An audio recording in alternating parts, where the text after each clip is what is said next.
Welcome back to another podcast, guys. I'm your host, Brother Sean Brumfield. Hope you guys are enjoying everything that we've been putting out there. And today, I've got Brother Ryan Brown with me. Hey, everybody. What's going on, man? I don't know. My electrician stuff kind of kicked in, and I seen that cable sticking up. It was bothering me.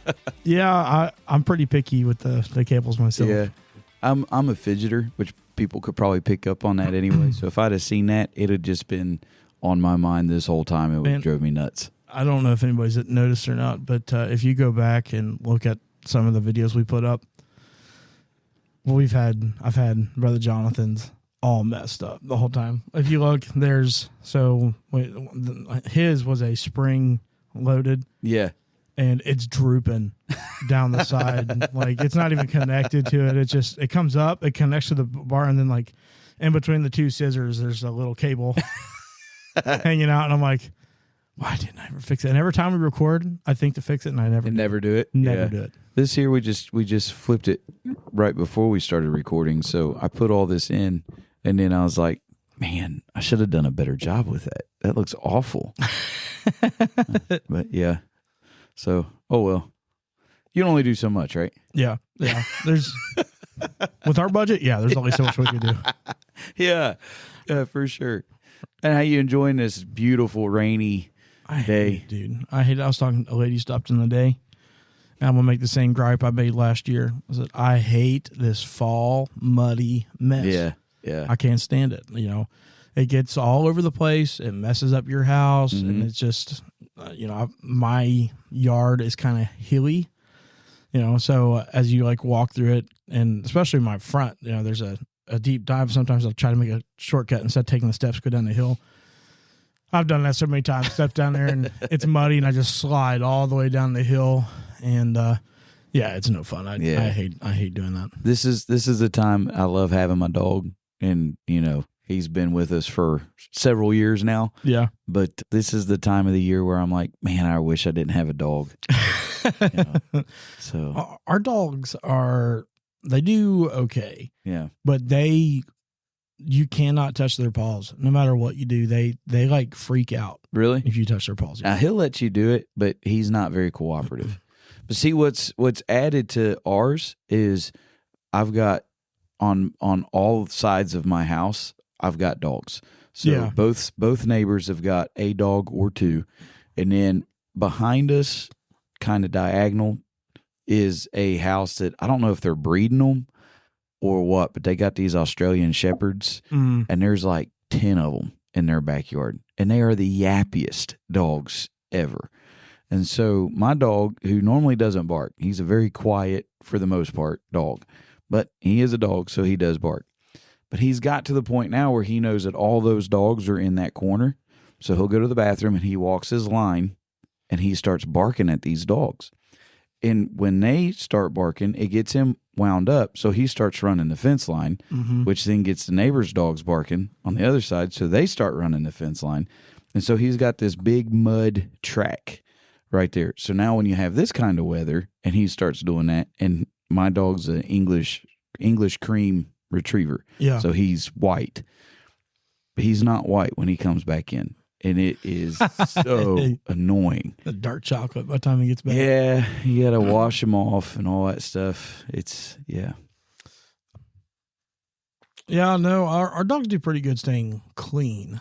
The Great Pyrenees, especially, if she doesn't like how the Golden Doodle looks, which I can't stand that dog, she'll like make him sit down and clean him up forever. Our biggest problem is, we don't have a ton of dogs around us. There's a puppy that's next door. We get coyotes. Yeah. Crazy back here. And one night, and I don't know why this made me think of it, but you're talking about your dogs like barking and all that. Yeah. The other night, we were sitting out, or just opening up the front door, and the dogs were out, and they were barking like crazy. And you could hear the coyotes across the road. There's a cow pasture back here. Oh, yeah. And that you could just hear those dogs like playing, and it's so creepy when you hear them howling. Yeah, when you hear them howl. Yeah. And you're like, I know that they are out there hunting right now, and it sounds like they're having a blast, but you're like, I hope they don't come across the street. It's kind of neat to read what they do because they kind of lure in like they're playful, and then they get your little small dogs or whatever alone, and then the whole pack. I don't know that neat maybe might not be the word for it, but it is kind of one of those deals where it's like, you know, they kind of come in friendly and then they turn on you.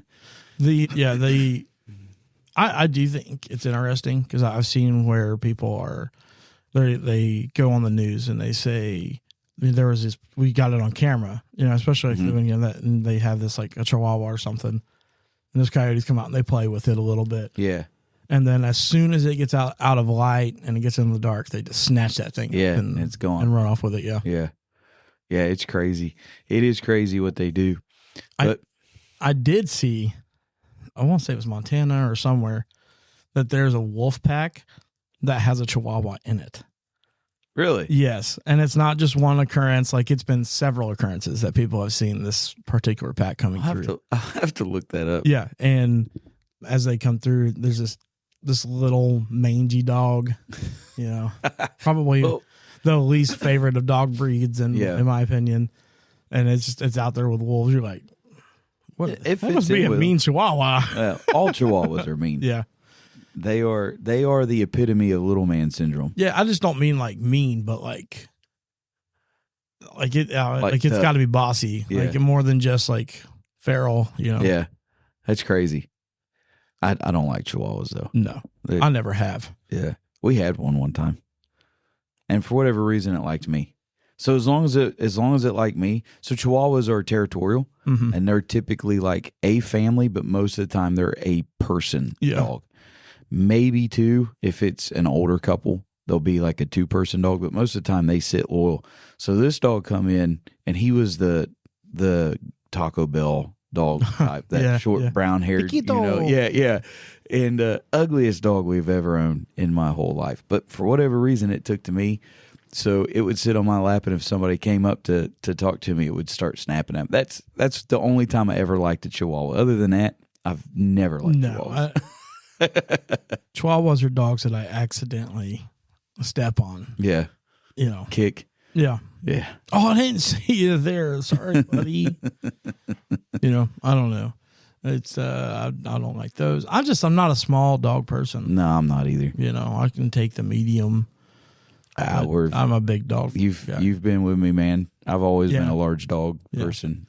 I tell my wife I'm ready to be no dogs. Like I'm ready to enter that stage in my life where no more animals, because our life is constantly on the run. So it's not fair to them, and it's just like the hassle's getting old, you know.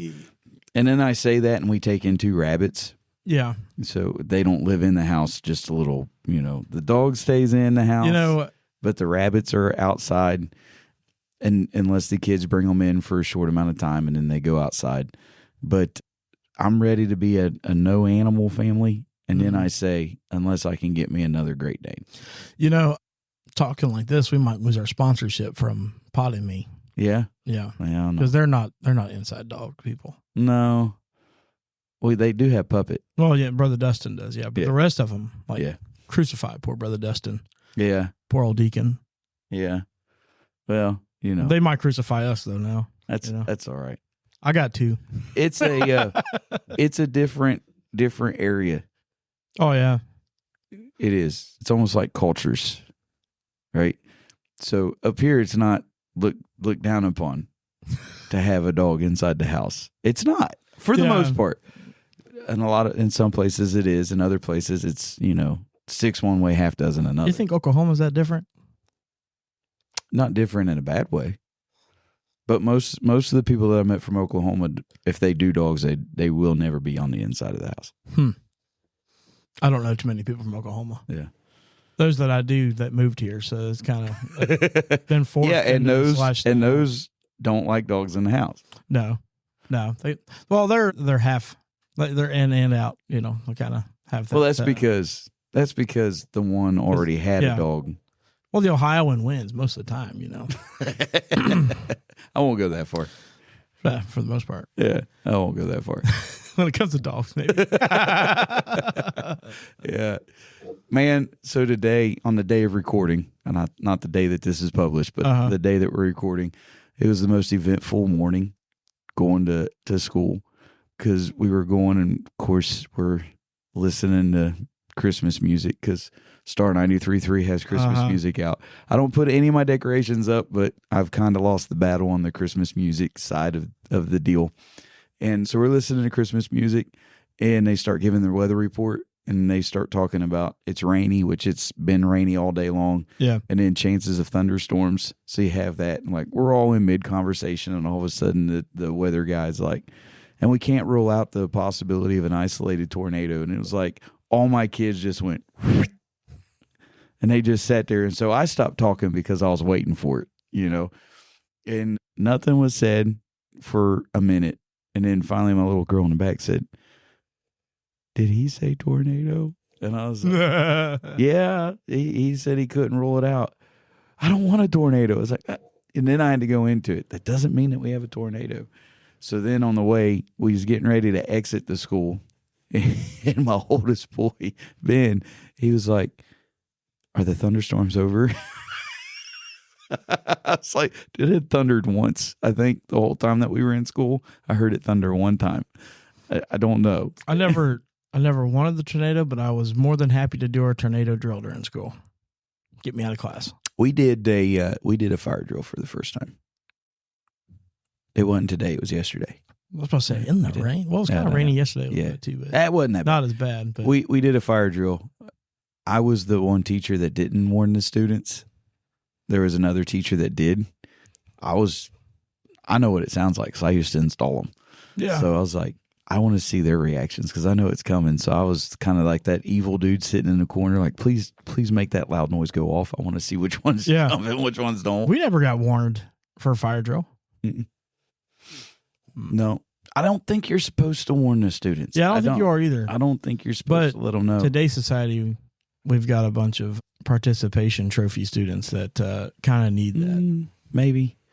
Again, I think it's all a matter of the generation. You got to be able to control the classroom type deal. But I don't know. It was still pretty fun. It was pretty cool. We did it. They also kind of started understanding something was going on because this was the first time, and this is a newer building for us. So the fire department was doing a whole bunch of inspections right before. So then when they came in my classroom, and I had like 4 fire guys walking through, and they walked the perimeter, and they was looking at everything, then they were like, the kids kind of started looking at me, and they're going, something's going on. Yeah, like, yeah. Yeah, it is what it is. You ever been with the kids that pulled the fire alarm? No. We've had that happen a couple times in the school I went to. I've been with kids. I was never part of that group. I guess I should say it's not the group, but I mean, where you had it was found out a kid pulled it. Yeah, I don't know that I can recall. I don't know that we've ever had that. The worst that we ever had was we had kids that got a hold of the stink bombs. Oh yeah, and busted them in the hallway. Mm-hmm. That was bad. The church I grew up at, Shadeville, they had fire alarms, and that one night during service, one of the little kids got a hold of it. So in the middle of service, it goes off, and it killed everything. Obviously, But, that's the end of the service at that point. Yeah, those parents were so mortified when they found out. But it is what it is. It happens. Just got to pay that service charge when they show up. Yeah. Yeah, because you can't call and tell them not to come. Yeah, they still got to come and check it out. But. Right. It wouldn't be that big of a service call for ours. They just huff it across the street. we don't have a fire alarm. I don't even know that we got smoke detectors. We would hear they would hear church is on fire. Yeah, we know it. Come to our church. Lord really blew this place apart last night. We got exit signs. Yeah. I've installed Sister such and such has 3rd-degree burns, but church was on fire. It was awesome. Was on fire. It was awesome. That's what it says in Acts chapter 2, right? Fire fell on them. Yeah. It really did that time. No, I was kidding. Some thirsty Christians in that place. Yeah. So today, the 24th, is National Brownie Locks Day. Brownie locks? Yeah. Yeah. Do you care to clarify what that is? So just to start off, happy Brownie Locks Day. And you can start telling everybody that. If you listen to this podcast Happy Brownie Locks Day, also known as Big Hair Day and Brunette Pride Day. Oh my goodness! So it is exactly what you think it would be. So it's instead of Goldilocks, it's Brownie Locks. Yeah. Wow. Yeah. I feel kind of special. Yeah. I got the brown hair. I figured you'd like it. Yeah. It's also National Sardines Day. Yeah, I don't appreciate that one. I'll tell you another one that threw me off. National Use Even if Seal is Broken Day. Now, I'm a pretty adventurous type person, especially as I get older. I've been known to try some pretty dumb things. I don't think that I would ever try something if the seal is broken. There's a reason why they got put on there in the first place. Yeah, it depends on what it is, I guess.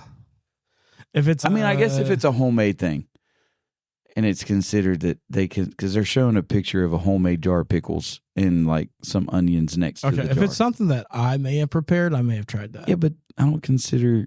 I guess the seal's broken, but I don't think it's the same thing. Well, I don't know. There's some. So seal of broken is still different than if you had a expiration date of some sort, right? Yeah, it doesn't say use even if it's expired. It just says use even. So if there's the some seal is limitations to that. Then I guess is maybe. Yeah, no, I don't. Like I said, if I'm going through the store and I see something where the seal is broken, I'm not using it. Like a jar of pickles comes through, and you can like click, click, click, click, click, click. Yeah, if I could play the little annoying song on top of the lid. Yeah. Or what does it also go to? Like if you're like kind of playing basketball with your buddies and you don't know if that's your water bottle or not, so you like. Yeah, look to see. That's one of those deals. So when it comes to that, are you a go ahead and drink it, or are you a kind of guy that's like, I think I'm going to give me another one, or does it depend on the group of guys? I think it depends on the group of guys, and it depends on how thirsty I am. So if me, you, brother Jonathan, brother Jared was playing basketball, would you risk it? I'd probably steal one of your guys' drinks if I was like dying of thirst. Yeah, but I know you guys, so it's not like a big deal. Yeah, that's true. You know, and most of the time, if it's in bottles like that, and I don't think it's mine, I'm waterfalling it anyway, even though spit still gets in the drink. Do you ever think doing the waterfall? Like I felt so pressured in high school when I did the waterfall because I'd see guys do it and like didn't get a drop on them, and you're just like, oh. And then you pour it all over your face. And then I go to get it, I miss my mouse. Yeah, you're supposed to line it up with your mouth before you pour. Don't start pouring before you look up. Hey, I was homeschooled for the first couple times, so hey, that's just the way it is. That is hilarious. Yeah, no. So I watch the kids today. Some people don't care to drink after others, and then they do the whole waterfall thing. I had to explain to my kids because I've got one that won't drink after anybody. Or I've got two that won't drink after anybody. Yeah, and I've got one that says just waterfall it. If one takes a drink and then the other one's like, I'm not going to drink after you. I can't do it. And then they'll say, just waterfall it. That's all you got to do. I'm going to say it's Caden and Kennedy. Yeah. Yeah. Yeah. Okay. And so they'll talk Kennedy into it if it's waterfall. And the other day we had to explain if they put it to their lips, then backwash still got in the drink. There's still a transfer of germs. Yeah. So if you're waterfalling it, you're just waterfalling. You're just not adding to the spittle. That's a terrible word. What, spittle? Spittle. I don't know. I was teaching about mucus the other day. That was fun. Yeah, we're going to get demonetized for this one. Probably. No. It's a great thing to think of right before Thanksgiving. My brother absolutely does not drink after anybody. Yeah. Now, he may, like, after me, maybe. But, like, as far as, like, just a friend, nah, he's not going to. He's a germaphobe out the wazoo. And like even my grandma on my dad's side, it's like we if we took a drink out of her pop, she's gonna do it no matter what. Just boom, didn't care. 2020 changed a lot of things. Oh, this was when I was a kid. So. Yeah, so 2020 for me changed a lot. Yeah. Now I'm a little bit more. I was the one that you didn't think about it. You stick your mouth to the hose as you're drinking. You know what I mean? Oh, dude, hose water tasted the best. It did. Well, as long as you didn't drink it as soon as you turn the water on, because that was extremely scalding hot water. It was always hot, yeah. Hot, And very nasty. And you may have had some extra proteins in there. Yeah. But if you let it cool off and then you just stick that bad boy right in your mouth, man, let it just go right down your gullet. You're doing great. Yeah. You know? I always felt sick afterwards, but I was doing great. I could still play football for another 15, 20 minutes. I still drink out of the hose. If I'm mowing and I'm outside, I'll still drink out of the hose. I don't care. It don't bother me. That one don't. I'm getting to where the only person I drink after now is my wife. I'll drink after her. I might drink after my kids, depending on the kid. Yeah. No, not depending on the kid, depending on how they sound when they're talking. I'll share with Lissa. We'll share a drink, especially if confession time, right? It's good for the soul. If we go to a steakhouse and I get too big of a steak and I get excited and it gets lodged in my throat, and I'm like, give me your Coke. And you're like, trying to fight it to get it down, and then finally you just like reach across the table and steal her drink and couldn't you wait for refill? No, I was dying on a steak. Did you already have yours drunk? Oh yeah. Yeah. I'm not sucking on ice cubes and waiting for that to melt. Why not? Push that bad boy in your mouth. Let the spittle work, man. Do you know it was put in there to help you digest your food? I went through a whole body lesson in science class. Well, yeah, I know that. Yeah. That saliva does that, yes. Yeah. But when you say it was put in there as far as like backwash for your drink, like you mean somebody's sitting back here behind the counter just spitting in people's cups before they bring them out? You never know. Oh, man, we're going to gross people out in this one. This is the truth. Well, do you know that there's a certain amount of acceptable like bug parts and stuff that can be on cans and all that stuff? Well, inside the cans too, as far as like, and we drink that stuff all day long. Well, okay. Did you hear this story about this lady said she opened up her Mountain Dew and found a dead mouse inside the Mountain Dew? I heard that story, yes. Okay. Mountain Dew went and did a study and said that's impossible because our stuff is so acidic that by the time the mouse would get to the can would get to you, that mouse would be dissolved in that. Mm. So if you ordered regular Mountain Dew and it was red and gloppy, you know something was wrong. It's just acid, man. It's probably still going to come out as green could be. Nah, there'll be some residue. It'd change the color. I don't know. It might. It wouldn't look like urine anymore. Depends on whose urine it is, I guess. I'm being serious. Yeah. It looks awful. I can't do Mountain Dew. I don't do it either.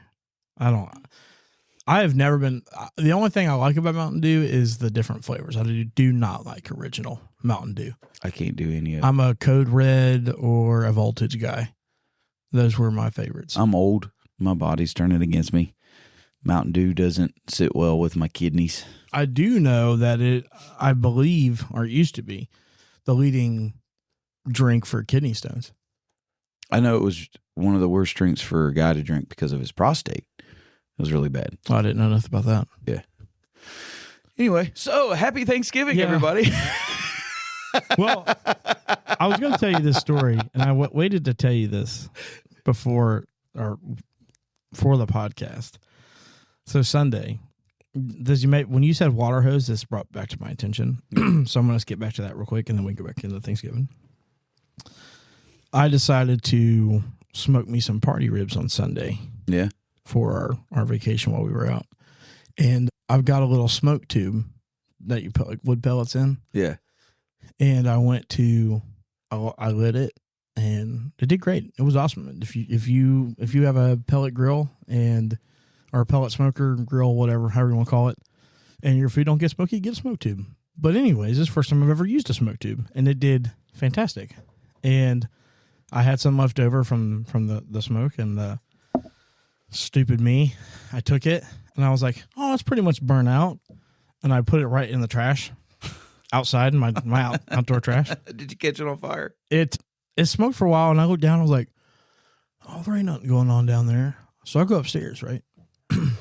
And I open up my window and I hear, I look out, There's like a 4-foot blaze coming out the end of my Rubbermaid trash can. Surprisingly, I didn't burn a hole in the thing. But, dude, I drenched that thing. Like, the guy who picked that up today Had a ton of water. dude, he got to work out for his life. Because I was just like, I didn't have a hose. So I had some distilled water. Yeah. That was like, I don't know, a third of like a gallon or whatever. I dumped all that in there. And then I went and I filled that up like 5 times to try to drench it out. But yeah, I've almost caught my house on fire. Yeah. And I successfully caught my trash can on fire. Oh. It makes for memories. Yeah, there's your stereotypical man right here. You know, felt like an idiot when you get to go. I'm sorry, baby. I didn't mean to do all that. Hey, look, that's all right. First time I ever used one of them charcoal, where you got the little chimneys for the charcoal, yeah. and I had it lit, and I sat it down and I sat it on my porch. Didn't even think anything about it, and I went and picked it up, and it was catching my porch on fire underneath. Oh my goodness! Yeah. Like a deck. It was like a deck. Oh my goodness! Yeah. Yeah. So I learned the hard way. Don't stick it on something flammable. Was you 28 when you did it though? Yeah, it was at the house I'm at now. Oh. I didn't even think about it. It was all sitting up there, and I just sat it down and walked away because it wasn't like you don't see the open flame. Yeah, that's charcoal, true. So I didn't, it was one of those. I will say, I messed up. I'll go ahead and say that my wife probably needed me for something. All the kids were about to kill each other. The phone rung and somebody needed pastor counsel. The dog was chasing a bunny down the road or something. Every excuse in the world so it doesn't look like that I just had a lapse in judgment and sat it down on a piece of wood. I don't have all those things to distract me. I was just stupid and did it. Well, just be honest. It happens. Yeah. Yeah, it happens. Confession's good for the soul. Yeah, so, I was stupid too and sat it down on a deck, but I'm trying to figure out some other person to blame. I don't have any kids. Like I said, the dogs are going crazy. Yeah. I'll say my wife was hungry. That's the best. Yeah, you were rushing to get the food out there. Yeah. It was burn a trash can or die. Yeah. And I don't know that she would think that's the best excuse. Well, she'll listen and yell at me later. Yeah, Lissa, just know I'm on your side with this one. Have you ever? I mean, you've met her when she's hangry. Yeah, it's easy to die. She's come to church several times hangry. Or she's left church several times. Yeah, well, she's done both. When we first got married, I took her to church several times hungry, and that was a mistaken boo-boo on my side. But her special thing is she can kill me and resurrect me and bring me back and keep doing it over and over and over again. Yeah. So that's dead man walking here. That's talent. Well, I keep putting her in positions to do it. Yeah. So that's also talent. So segueing into not being hangry. I'm just thankful to be alive, man. Yeah. Yeah. So Thanksgiving, right around the corner. I cannot believe, in all honesty, I look back and I'm thinking, I cannot believe that it's already Thanksgiving. Yeah. That's nuts. Like we're seriously 2 months away from the end of the year. And I feel like I just went to bed and woke up and said, Happy New Year 2025. It's not even 2 months before the end of the year. I know it. It's a little over a month. Yeah. It's ridiculous. Yeah. How fast this thing has went. I always I laughed when elders were like, oh, you just wait till you get older. Blah, blah, blah, blah. Days go by faster. And every year I found out, dude, if this is like what it's like for me, I can't imagine being their age and seeing how fast it goes. I don't understand how it happened. 85 and like technically a whole year's 3 days, really. I sit most of my days now. I sit down at the end and I look back through like recounting the day's events and I find myself saying one of two things. How did this happen? Or how did I end up here? And that's the common thing. Like it's the days are just, they're gone. Well, I sit back and I think, and I'm like, is today Friday? I felt like I was just at Friday. And you're like, oh, it's Thursday. Oh my goodness, dude. Yeah. It's like I was just here. I just did all this stuff. And what did I actually accomplish throughout this week? Right. I can't believe that it's the beginning of this week. Like I woke up today thinking, oh man, weekend's right around the corner. Yeah. No. Yeah. That makes for a long week when you have that thought process. But hey, it is what it is. But then I keep telling myself, got the Thanksgiving break coming up. So always got something to look forward to. I also find that in this time between Thanksgiving and Christmas, my schedule gets busier and busier every single year. Yeah. For whatever reason, I got more events for Thanksgiving this year than I had last year. And it's the same for Christmas. I get more events for Christmas than I did last year. Okay, let me ask you this, because this bugs me. Is every time around this year, we sit there and the family gets together. Mind you, we do the same thing every year. Yeah. And they're like, what are we doing for Thanksgiving this year? They're like, well, for her family, we do it Thanksgiving Day. Mm-hmm. And then Friday, we drive to Columbus to do it with my family. And I stay the whole weekend. And they're all like, so when are you coming down? Like, I've been away for 6 years now. And it's the same thing every year. Yeah. Like, does that bug you?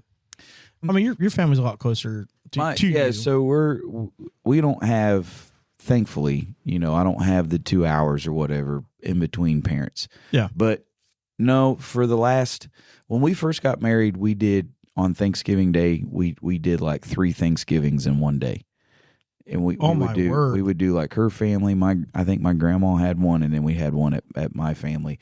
We kind of did this whole thing. So we were literally going in, eating like hors d'oeuvres at each place because you couldn't eat. You just couldn't eat everybody's food, but you also didn't want to offend anybody. And one year, it was when we first got married, some of Becca's family got mad because I was like, hey, we got to go because we got to go down here. Like we split it up to where and they couldn't understand, no, we stay here all day long. I'm like, well, yeah, I stay at my family's all day long too, but I'm here with you guys, like it's a double thing. So unfortunately, some events happened that stopped some of the Thanksgiving meetings on both sides. Yeah. So somehow, I don't know how we did it, but somehow we made it to where my parents are on Thanksgiving and then her parents are on Thanksgiving the day after Thanksgiving. Yeah, Black Friday. And so we're able to spend all day with one and then all day with the other.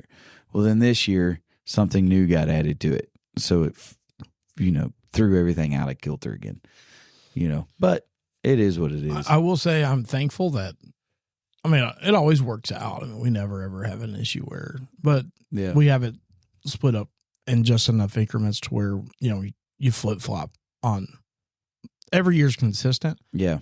But Thanksgiving Day will be her family. And then Christmas Day is our family, is my family. Yeah. And then with that consistency, you have give and take on both sides. We do the same thing. Christmas Eve goes to my family. Christmas Day goes to hers. And then we do Christmas Day morning with just us. But I'm finding that Christmas is getting busier. I sit down and people are like, December this and December this and December this and December this and December this and December. I've got like 5 or 6 different days in December. Well, the church calendar alone is crazy. Yeah, it is. It's nuts. And then I've got my own personal stuff. Everybody's got their own personal stuff. And I'm sitting there and I'm going, how in the world did we end up with so many different, which I had to make a phone call today and say, guys, I didn't realize it, but I've got a church thing the same time that we got this thing. So either A, I'm going to be late. My family will be there because we do Thanksgiving baskets, Christmas baskets on Christmas, not Thanksgiving. At least I didn't say Easter. Yeah, at least I didn't say Easter basket. That's a big win right there. Yeah, so we do the Christmas baskets at the church on the Monday before Christmas, that Monday of the week of. Well, that's also supposed to be time I'm supposed to gather with some family for Christmas on our schedule. So I had to make the call today and I was like, guys, I'm either not going to be there at all or I'm going to come in really late. Tail end of things. Yeah. So, but it's just a dinner and it's not going to be like, cause my grandma does it and I won't see a lot of them. That's like one of the only times that I ever see some of that side of the family. Yeah. So it's kind of nice to see them all, but it's kind of one of those deals like, yeah, I can't reschedule that because that's something they've been doing long before I was ever pastor. My name's kind of on the building. Yeah. I think I ought to be there for We're handing out paperwork that says I'm the pastor. So it's kind of one of those deals that to kind of feel obligated, Yeah. But yeah. Some things you just can't can't change. And unfortunately, that's something with the holidays that, especially just life in general. Mm-hmm. And it's hard for people to understand just how busy people are. And I'm not saying that's a good thing. I'm not saying it's a bad thing.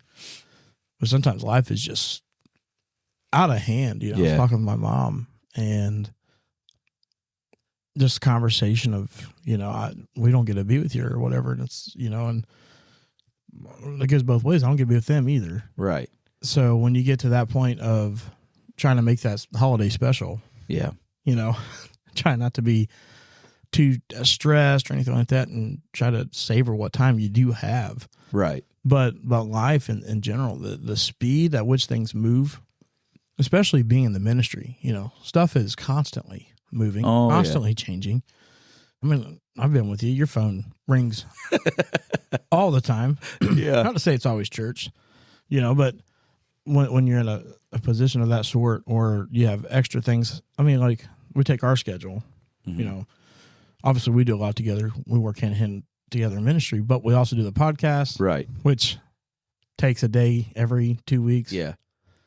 Edit the podcast, work into studying for Sunday school, preaching, whatever's is got going on. Right. Somebody needs prayer at the hospital. Yeah.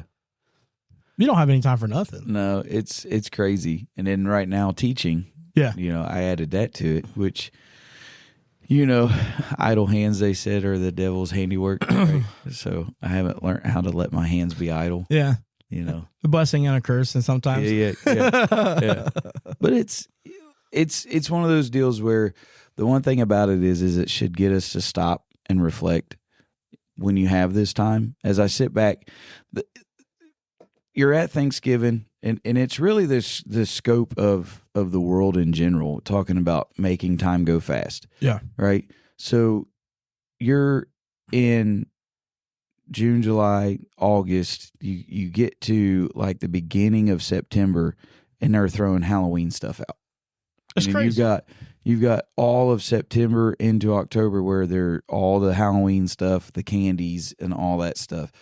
The moment that Halloween is down, Christmas is up. It is, yeah. They'll throw some fall decorations in there from time to time, but there's really nothing that they do for Thanksgiving as far as that goes. Well, a lot of things we've discussed it several times. A lot of times people's fall decorations is Christmas. Yeah. They are. The Christmas a lot of people, right? A lot of earlier people and earlier. Yeah. So you when you are going into everyday life things, let's just throw out nationally recognized, or at least United State recognized. Let's just say Walmart. Mm-hmm. And anybody can relate to Walmart. You go into Walmart and you automatically relate to the fact that they're bringing stuff out like almost 2 months, in some cases 2 months, before it ever gets there. So that's already got your mind in this rush. Like, oh man, we're already this close to Christmas. Right. In the grand scheme of things, you've still got a little bit of time, but it doesn't feel like you've got time because you're immersed in it. And then you have radio programs that the moment that Halloween's over, they're playing Christmas music. And if you're like me, you've got little kids, or you've got younger kids that absolutely love Christmas music, and a wife that absolutely loves your spouse Christmas just music. loves it. And then plus on top of that, my wife puts on the Christmas play for the church. So July, for us, I am hearing, not me personally, but my wife is listening to Christmas plays to do for our young people to try to figure out which one we're going to do. So, I mean, for me, as early as July, I'm getting some sort of Christmas something. We program, the way the world does, the world programs us to kind of move at a faster speed. And they even said, I read a study that said that if you're going down the road and you see a billboard that's McDonald's, we already link McDonald's as fast food. Mm-hmm. So it automatically does something in our brain because we relate that to being fast food. It automatically does something in our brain that feels like that we're going to kind of have to rush a little bit. We're programmed. Right. And in the way that life is, we're programmed to rush and rush and rush and rush. Well, when we're rushing, we're filling our our time with more stuff because we don't have enough time in the day to get it all done, and we're rushing. So we got to add more and more and more. It's causing everything to, it just causes it to go out in a whirlwind. That's why I love Thanksgiving so much, because Thanksgiving kind of gives you a time to sit down with family. The food's great. Obviously, we talk about food almost every podcast. Yeah. So you guys know that we like to eat. But you kind of sit down and it kind of is like a refresh. You sit down, and if you do like us, we try to say what we're thankful for, stuff to that nature. It kind of causes some of that to come to a halt. It doesn't stop, but it causes it for the first time. You're not sitting there and like, oh man, we got this and we got this and we got this. They've even stopped doing Black Friday stuff like they have. It's not as out of hand now. Yeah. Well, now you can, during Thanksgiving dinner, Right. you can sit and shop on Amazon and get those deals before. Well, you can, but that's why, to me, I think Thanksgiving it's overlooked. It shouldn't be, because I do think it's a good time to be able to sit down and just recap, kind of put the brakes on how fast life is going, and just sit and see the blessings that God has given you. See, I like Thanksgiving. I have a great time, but sometimes I feel like it is rushed. With family, it can be very. Maybe it's just the way I am and the way I'm wired to think about stuff. And it's like, and there's some people who help, some people who don't. As far as like, sometimes it can be a big chore, to have these big holiday things, because some people rest a lot more than others, right? Or you're thinking like you're talking about, you got 3 lined up, bing bang boom, and then it's more work than. But I'm the same thought process when it comes to vacation.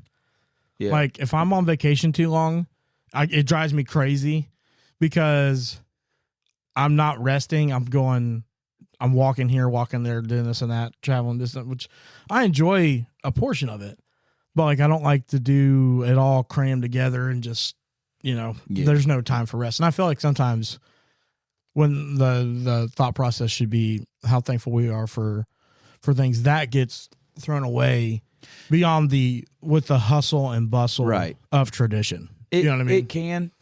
It can. That's why it's kind of one of those deals that we have to be mindful. But Thanksgiving's not the only time that we're supposed to be thankful. That's the one thing I was going to kind of hit it a little bit, kind of go a little bit on a more serious route here, maybe towards the closing of this. We tend to take Thanksgiving and like I said, it's overlooked and stuff like that. Mm-hmm. And you're right. We can, all the hustle and bustle. It's the same thing with Christmas. All the hustle and bustle kind of takes the whole meaning of why we celebrate Christmas. Debate the birth of Christ, debate all that. We're not talking about that. But it is the time that we nationally recognize the birth of Christ, whether you believe he was born in December or not, and all that studies. I'm not. Yeah, it's a time we set aside for it. We set aside for his birth. We celebrate it. And that's one of the only times that you ever hear secular radio stations sing songs that actually proclaim the birth of Jesus Christ. They mention Christ and all that stuff, Christmas songs or whatever, but still, nonetheless, they are played on a national radio outside of just your Christian radio. So I don't see the harm in any of that. But one thing that we should be as Christians is we should consistently slow ourselves down to see the blessings of God in all the hustle and bustle. That's the whole. You can get that with life in general. We talked about how fast everything's going. We're getting through this Thanksgiving and stuff. We can get so caught up in the moment. We can get so caught up in everything that we have going on.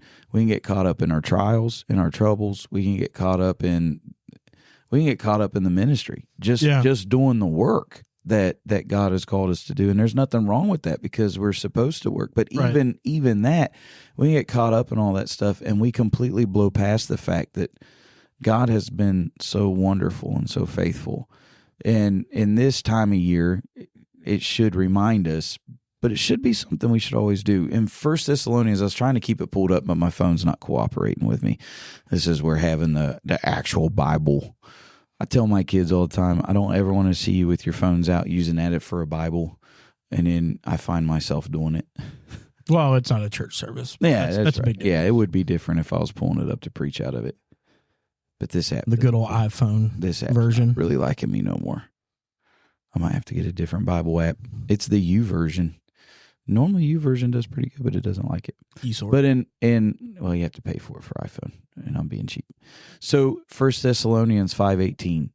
So before all of this is where you get down into where he's saying rejoice evermore and all that stuff, which we talked about that in depth already. Right. But 1 Thessalonians, if I can get it to pull up, and I ain't gonna get it to pull up, so we'll just go Mr. Googs, because I don't want to misquote it.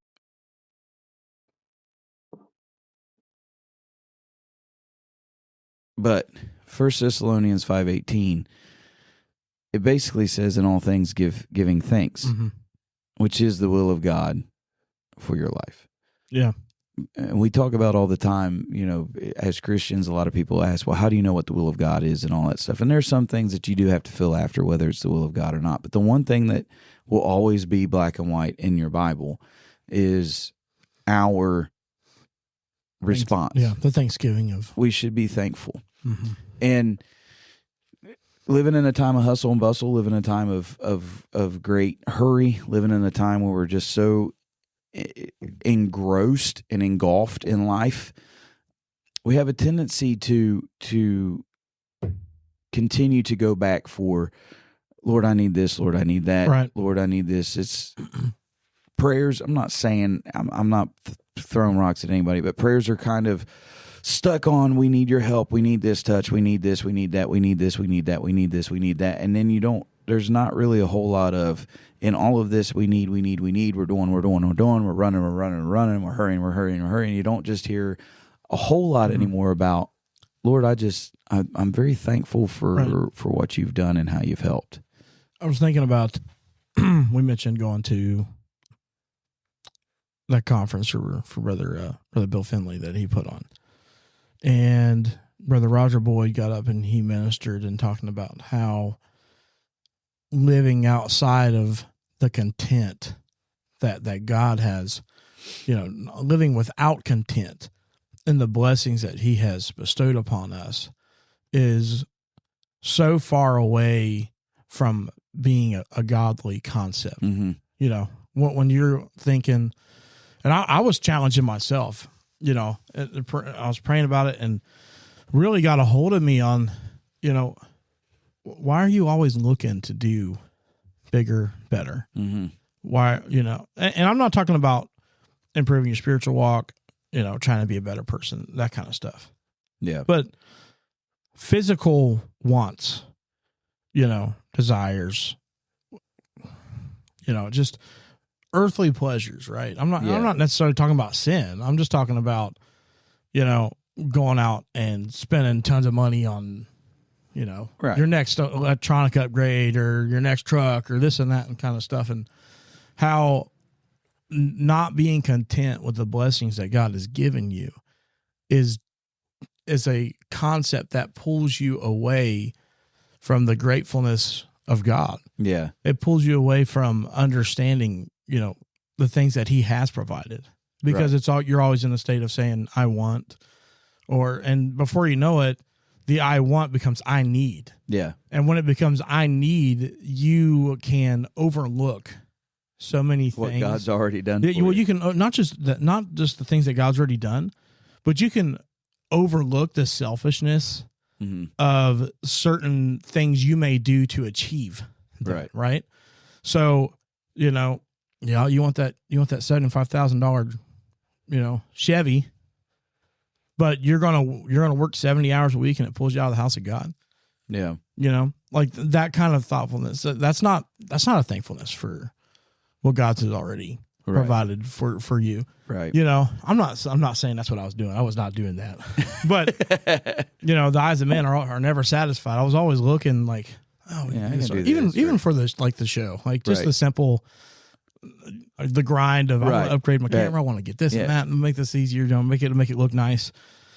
When it's like, wow, do we really need all that kind of stuff? Yeah. No. Could I have spent, $1,500 on a camera? Yeah, I could have, but I but worked why? around and what we have is working. Yeah. You know, instead of 1,500, spend 150. You know, I was thinking, brother. I don't know. I don't think it's brother.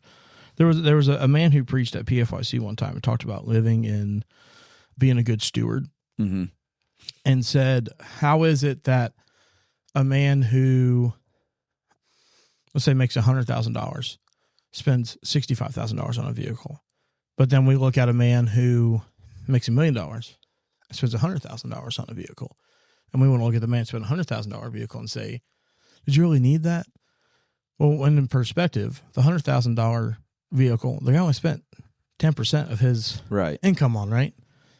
And then you look at the, it's kind of starting to sound like a Dave Ramsey show, but I'm telling you, it's not. But the guy who spent $65,000 spent 65% of his income Right. for that. And when you look at the year, right? Yeah.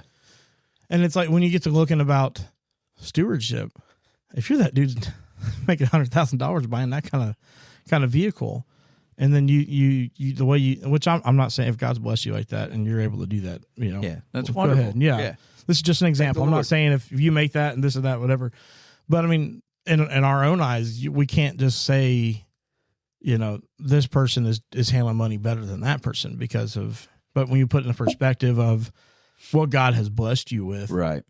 the guy who's spent less, even though he made more, and you know, in ratios, right, percentages, is more.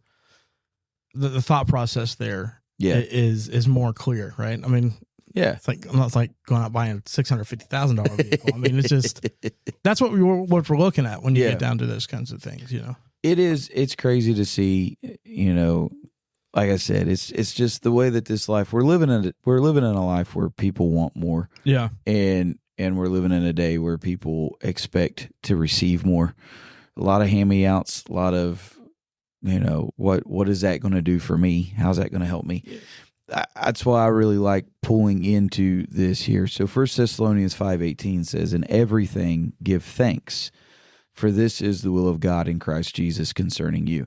It's not just in the good, and it's not just in the whatever has been handed to me in the good or in the blessings, and it's in all things. yeah, I might be going through the hardest trial of my life right now, but I made it through a day. yeah, So for that, I give thanks. I give thanks that I'm in my trial. I give thanks that I'm, you know, God proves himself in the hardships and stuff of that nature. So as we sit down and as we get ready to enjoy our turkey dinners and all the other great fixings that go with it, just take a moment to really just sit down and truly not just say, well, I'm thankful for this, that, or like just yeah. take some time to truly give thanks. Well, when you get to sit down and look at, and when you pray about some things that you go through, it seems like recently I've been in a lot of conversations about the perspective of why am I in this trial that I'm in, Mm-hmm. or so. And I think one conversation was talking about how does God feel when the very first thing that you think about in your trial is the devil did this to me. Yeah. Yeah. You know what I mean? You don't even take a moment to ask him what's going on. Yeah. Half the time you blame it on the devil. It's not even really the devil, It's just something that life throws at you. you know? But those are the first people that blame it on the devil are also the first people to take the Lord's name in vain when it comes to those kinds of things. Mm. You know what I mean? Yeah. Because it's not and I don't know why we're going this way, but I'm going to go this way a little bit. It's not even a second thought to take his name in vain when you're like that, because you're not praying about the situations. It shows how deep of a prayer life you have when those are your first thoughts is the devil's after me again. You know what I mean? Like he picked out this special day to come down and, you know, I say it all the time, put a nail on my tire. Well, Yeah. just is what it is, Right. you know. But when you live in thankfulness, you know, sometimes, well, it's way easier instead of saying taking his name in vain and actually just sitting down and praying. It's like, Lord, I'm I'm really not fit to take care of this right now. Right. You know, can you show me a way, or, you know, help me with this? Or because no matter whether it's the devil coming after you or a time of life, everything is to be sought after in prayer. Yeah. You know, the scripture says we ought to say, Lord, if Lord be willing, you know, that ought to be our everyday conversation. And if you find yourself feeling like you are the devil's main target, number one, he's probably not really targeting you all that much, or you are in a fight for your life that needs to be fought on your knees. Yeah. You know, taken seriously in prayer. And that is what brings forth thankfulness, is the hardships that open up your eyes and bring truth into your life. Yeah. To be able to see the goodness of God. Yeah. How do I know that I need him if I never go through a trial? Yeah. Or trouble? It's something, if you look through the grand scheme of things and you look over the scope of your life and really even the hardships, probably even more so in the hardships, I can see his mighty hand, and that truly does. So got a lot to be thankful for. Yeah. Tremendous amount of stuff to be thankful for. Well, guys, thanks for tuning in. Hope everybody has a happy Thanksgiving. Happy Turkey Day. Yeah, for sure. Eat as much as you can, short of gluttony. Yeah. And if you do, make sure you ask the Lord to forgive you. You know, some of us may fall a little short of that sometimes. But thanks for listening to us, and we'll check in with you next week. See you, everybody.